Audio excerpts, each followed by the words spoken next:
Hello friends, welcome to Cooktails. আজকে আমি আপনাদের সাথে শেয়ার করে নেব একটা নর্থ ইন্ডিয়ান রান্না, আলু পালকের রেসিপি। রান্নাটা খুবই সহজ আর ঘরোয়া কিছু উপকরণই এই রান্নার জন্য লাগে, কিন্তু খেতে খুব সুন্দর হয়। রান্নাটা আমি কিভাবে করি তা জানতে ভিডিওটি শেষ অবধি দেখতে থাকুন। রান্নাটা শুরু করছি। কড়াতে সাদা তেল গরম করে নিয়ে ওর মধ্যে ফোড়ন দিয়ে দিচ্ছি গোটা জিরে আর কাঁচা লঙ্কা কুচি। এরপরে দিয়ে দিচ্ছি পেঁয়াজ কুচি।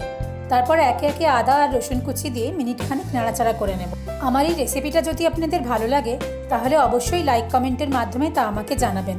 আপনাদের করা একটা লাইক বা কমেন্ট আমাকে নতুন নতুন রেসিপি ট্রাই করতে খুবই মোটিভেট করে। পেঁয়াজ আদা রসুন কুচির পরে দিয়ে দিলাম টমেটো কুচি।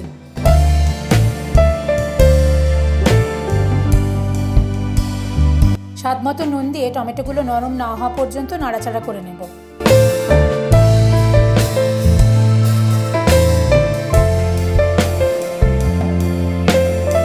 এরপরে টুকরো করে কেটে রাখা আলুগুলো দিয়ে দিলাম। মশলার সাথে ভালোভাবে মিশিয়ে নিচ্ছি।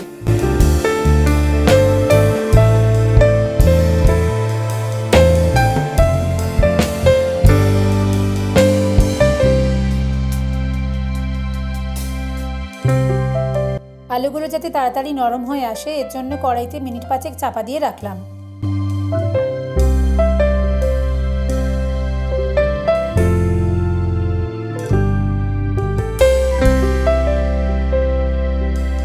এরপর একে একে সমস্ত গুঁড়ো মশলাগুলো দিয়ে দেব। দিয়ে দিচ্ছি হলুদ গুঁড়ো, লঙ্কা গুঁড়ো, জিরে গুঁড়ো, ধনে গুঁড়ো আর গরম মশলা গুঁড়ো। সমস্ত মশলা একসাথে ভালোভাবে কষিয়ে নিচ্ছি।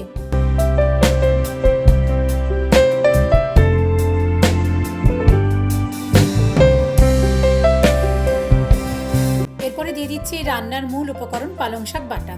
পালং শাকটা বাটার আগে আমি 2 মিনিট গরম জলে ভাপিয়ে নিয়ে তারপরে ঠান্ডা জলে রেখে দিয়েছিলাম মিনিট 5। এরপরে মিক্সারে বেটে নিয়েছিলাম। এইভাবে বাটলে পালং শাক বাটার রঙটা খুব সুন্দর সবুজ থাকে।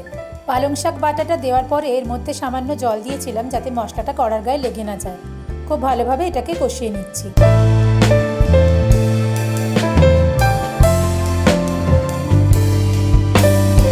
দিয়ে দিচ্ছি পরিমাণ মতন জল। আলু পালকের গ্রেভি মাখা মাখা হবে, সেই অনুযায়ী জলটা দিতে হবে।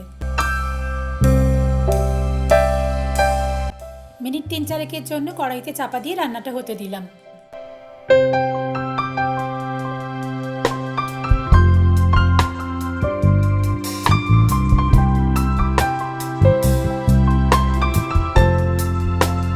রান্নাটা হয়ে এসছে।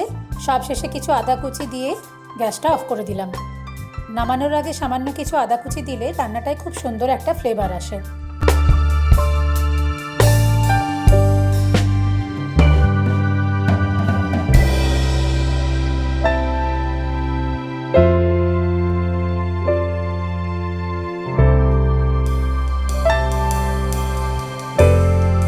তৈরি হয়ে গেছে আমাদের আজকের রেসিপি আলু পালক। এই রান্নাটা রুটি পরোটা এগুলোর সাথে খেতেই বেশি ভালো লাগে। পোলাওয়ের সাথেও খাওয়া যায়। রান্নাটা আপনাদের কেমন লাগলো কমেন্ট করে অবশ্যই জানাবেন। যদি ভালো লেগে থাকে ভিডিওটা লাইক আর শেয়ার করে দেবেন। আর আমার চ্যানেলটা সাবস্ক্রাইব করতে ভুলবেন না যেন। খুব শিগগির আসছি নতুন রেসিপি নিয়ে। টাটা।